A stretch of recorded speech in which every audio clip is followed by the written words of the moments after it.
అందరికీ నమస్కారం। ఈరోజు కూటమి ప్రభుత్వం సంక్షేమ కార్యక్రమాలకి వివరించడానికి ఇంటింటికి తెలుగుదేశం అనే ఒక కార్యక్రమంలో భాగంగా స్థానిక 3వ వార్డు మా తెలుగుదేశం పార్టీ నాయకుల ఆహ్వానం మేరకు 3వ వార్డుకి మేము తెలుగుదేశం పార్టీ నాయకులు కార్యకర్తలు రావడం జరిగింది।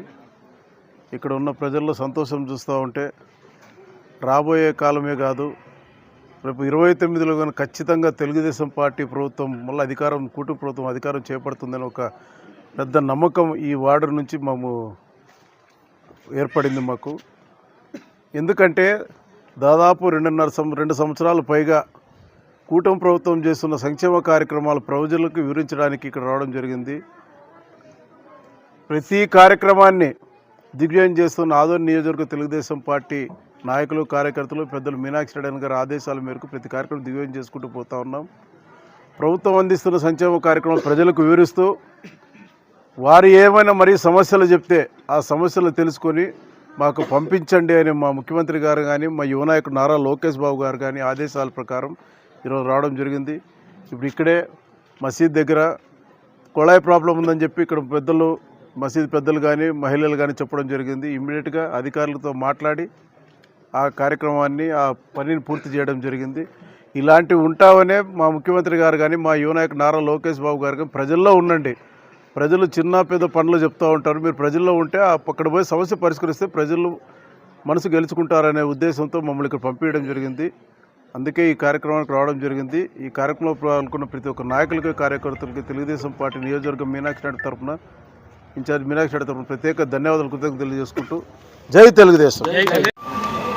ఈరోజు ఈ కార్యక్రమానికి విచ్చేసిన నాయకులు ప్రతి ఒక్కరికి పేరు పేరున 3వ వార్డు నుంచి మా ఒక స్వాగతం సుస్వాగతం పలుకుతున్నాము। ఈరోజు ఈ కార్యక్రమం జరగడానికి ముఖ్య విషయం ఏమంటే మా నాయకుడు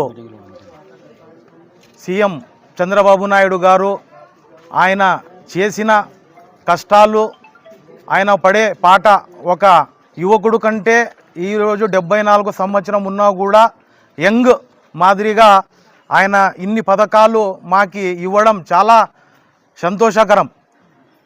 ఆయన గతంలో ఇచ్చిన ఈ పథకాలు ఏదైతే ఆయన ఎలక్షన్ ముందు చెప్పినాడో ఈరోజు అన్ని పథకాలు మనకి సంక్షేమంగా సూపర్ 6 సంక్షేమం ప్రభుత్వ సంక్షేమ పథకాలు అన్నీ మనకి లభిస్తున్నాయి। ఆడవాళ్ళకి బస్సు అయితే ఏమి, డ్రైవర్లకి ఆటో డ్రైవర్లకి, తర్వాత గ్యాస్ మూడు గ్యాస్ తల్లికి వందనం అయితే ఏమి, ప్రతి ఒక్కటి ఇలా చూసుకుంటూ పోతే అన్ని పథకాలు మాకు లభిస్తున్నాయి।